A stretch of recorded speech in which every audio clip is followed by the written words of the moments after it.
नमस्कार, आप जुड़े हुए हैं राजस्थान के सबसे बड़े Dainik Navjyoti digital news network से। कोटा में आज क्या कुछ हुआ, आप देखिए हमारे साथ। जी हां, समाचार वही जो आप देखना चाहे। शहर के वैद्य दाऊ दयाल जोशी राजकीय जिला आयुर्वेदिक चिकित्सालय तलवंडी में शुक्रवार को पुष्य नक्षत्र के शुभ अवसर पर बच्चों को स्वर्ण प्राश की ड्रॉप पिलाई गई।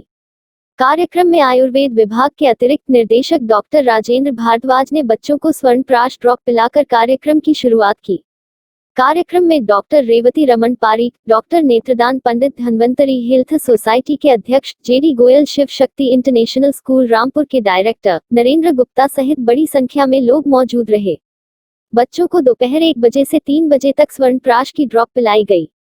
जिला आयुर्वेद चिकित्सालय की वरिष्ठ प्रभारी डॉक्टर अंजना शर्मा ने बताया कि अस्पताल में हर पुष्य नक्षत्र पर बच्चों को सुवर्ण प्राशन ड्रॉप पिलाई जाएगी। यह आयुर्वेदिक ड्रॉप बच्चों को विलक्षण और प्रतिभावान बनाएगी, साथ ही बच्चों की रचनात्मक और क्रियात्मक विकृतियों को दूर करेगी। इनका प्रयोग न केवल मंदबुद्धि बच्चों बल्कि गर्भ के अंदर अपरिपक्व शिशु के विकास के लिए भी किया जा सकेगा।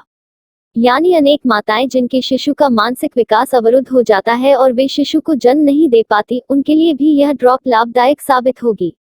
अभी तक दक्षिण भारत और महाराष्ट्र में प्रचलित इस पद्धति को आयुर्वेद विवि ने स्वर्ण प्राशन संस्कार के माध्यम से शुरू किया है। गर्भाधान के समय माताओं को यह औषधि पाउडर के रूप में दी जाएगी, वहीं 6 वर्ष की आयु के बच्चों को यह औषधि ड्रॉप से दी जाएगी। आयुर्वेद विभाग के अतिरिक्त निर्देशक डॉक्टर राजेंद्र भारद्वाज ने बताया कि स्वर्ण भस्म शरीर के प्रत्येक टिश्यू और कोशिका में प्रवेश कर वहां के असंतुलन या विकृति को सही करती है। यह ड्रॉप पुष्य नक्षत्र पर पिलाई जाए तो इसके विशेष चमत्कार देखने को मिलते हैं, क्योंकि इस दिन ग्रहों की शक्तियां ज्यादा होती हैं। पुष्य नक्षत्र हर महीने में एक बार आता है, इसलिए पुष्य नक्षत्र पर बच्चों को लगातार 5 से 7 साल तक यह ड्रॉप पिलाने से शरीर के प्रत्येक अंग प्रत्यंग की शक्ति और क्षमताओं की वृद्धि करती है और रोग प्रतिरोधक क्षमता को मजबूत बनाती है। आयुर्वेद अस्पताल की ओर से अगली ड्रॉप 28 जनवरी को पिलाई जाएगी। बच्चों की इम्यूनिटी बढ़ाने के लिए वैद्य दाऊ दयाल जोशी आयुर्वेदिक जिला चिकित्सालय में आज से स्वर्ण प्राशन प्रोग्राम शुरू किया गया है। हम चाहते हैं कि सभी स्वस्थ रहें, प्रसन्न रहें, दीर्घायु हों, इसलिए बच्चों को नियमित रूप से कार्ड बना करके यहाँ पे ये हर पुष्य नक्षत्र में स्वर्ण प्राशन प्रोग्राम रखा गया है। अब नहीं खाने पड़ेंगे शव यात्रा को हिचकोले। मुक्तिधाम जाने के लिए बन रही सीसी रोड कोटा किशोपुरा मुक्तिधाम जाने के लिए हो रही खस्ताहाल सड़क को ठीक कर अब सीसी रोड बनाया जा रहा है। इससे अब सब यात्राओं को हिचकोले नहीं खाने पड़ेंगे। किशोपुरा मुक्तिधाम जहां शहर का सबसे आकर्षक व सुविधा युक्त मुक्तिधाम है, जहां पूरे शहर के विभिन्न इलाकों से शवों को दाह संस्कार के लिए यहां लाया जाता है, वहां जाने का रास्ता पिछले काफी समय से खराब हो रहा था। उबड़ खाबड़ सड़क होने से वहां शव यात्रा ले जाते समय, वाहन और पैदल जाते समय लोगों को परेशानी का सामना करना पड़ रहा था। आए दिन हादसे होने की आशंका बनी रहती थी। विशेष रूप से पैदल जाने वालों को अधिक परेशानी का सामना करना पड़ रहा था। लोगों ने इस सड़क को सुधारने की मांग भी की थी। इसे देखते हुए नगर निगम की ओर से यहां सीसी रोड बनाया जा रहा है। शक्ति नगर मुख्य मार्ग से लेकर किशोपुरा तक की सड़क को सीसी किया जा रहा है। एक तरफ की आधी से ज्यादा सड़क सीसी की जा चुकी है, जबकि बाकी सड़क को भी जल्द ही पूरा कर लिया जाएगा। वहीं नगर विकास न्यास की ओर से मुक्तिधाम जाने के रास्ते पर एक विशाल सिंह द्वार भी बनाया गया है। गौरतलब है कि किशोपुरा मुक्तिधाम शहर का सबसे बेहतरीन मुक्तिधाम होने के कारण यहां दूर दराज से शवों को अंतिम संस्कार के लिए लाया जा रहा है। चंबल नदी के किनारे बसा होने से यहां दिन भर में कई शवों को लाया जा रहा है, लेकिन हर बार चले जाते समय लोगों को सड़क खराब होने से परेशानी का सामना करना पड़ रहा था। कोटा शहर में इन दिनों पुलिस के काम आने वाले बैरिकेडिंग की बाढ़ आई हुई है। उनका उपयोग इन दिनों सड़कों के बीच में डिवाइडर के रूप में किया जा रहा है।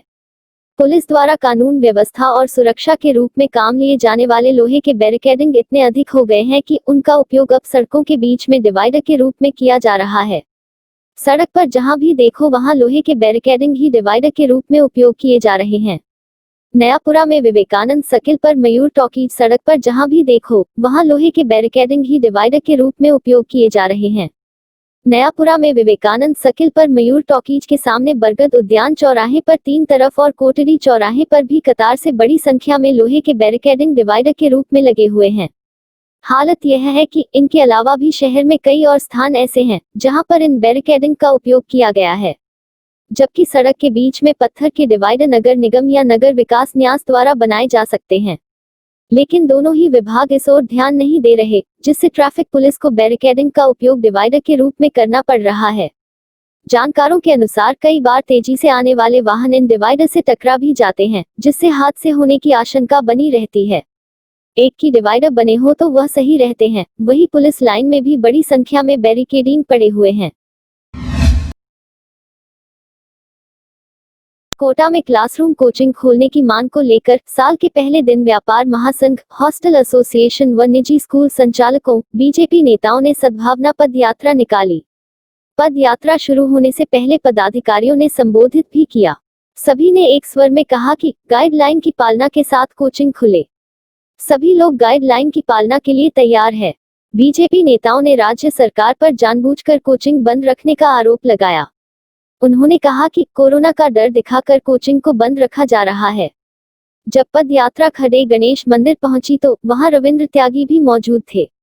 उन्होंने इस दौरान संबोधित करते हुए कहा कि मंत्री शांति धारीवाल के प्रयासों से एक सप्ताह से पहले ही कोचिंग शुरू हो जाएगी। इसके लिए निर्देश दे दिए हैं। इस पर वहां मौजूद कुछ लोग नारेबाजी करने लगे और कहा कि गोली देना बंद करो। कुछ पल के लिए बीजेपी कांग्रेस की स्थिति बन गई। हालांकि रविंद्र त्यागी ने कहा कि मंत्री धारीवाल की तबीयत खराब होने के बाद भी उन्होंने अस्पताल से आते ही सबसे पहले इसी मामले को लेकर अधिकारियों से बात की। कोटा व्यापार महासंघ के महासचिव अशोक माहेश्वरी ने बताया कि कोटा में पिछले 9 माह कोचिंग बंद है। इसके चलते करोड़ों का कारोबार प्रभावित हुआ है। इस रात की सुबह नहीं होती जब तक हाथ में उसकी गर्माहट नहीं होती। चाय का प्याला, अखबार साथ पुराना है, मिट्टी से जोड़ता है। खबरों की खुशबू से सारा घर महकता है। हर रंग में ढला कहानियों से किस्सों तक ले जाता है बेरोक टोक। देश के हर हिस्से तक ये हकीकत का आईना है। ख्वाबों को सच करके दिखाता है। दैनिक नवज्योति, आपके लिए, आपके साथ। ये थे आज के मुख्य समाचार। विस्तार से जानने के लिए पढ़ते रहिए दैनिक नवज्योति। दैनिक नवज्योति के YouTube चैनल को सब्सक्राइब करें और ताज़ा अपडेट के लिए बेल आइकॉन दबाएं।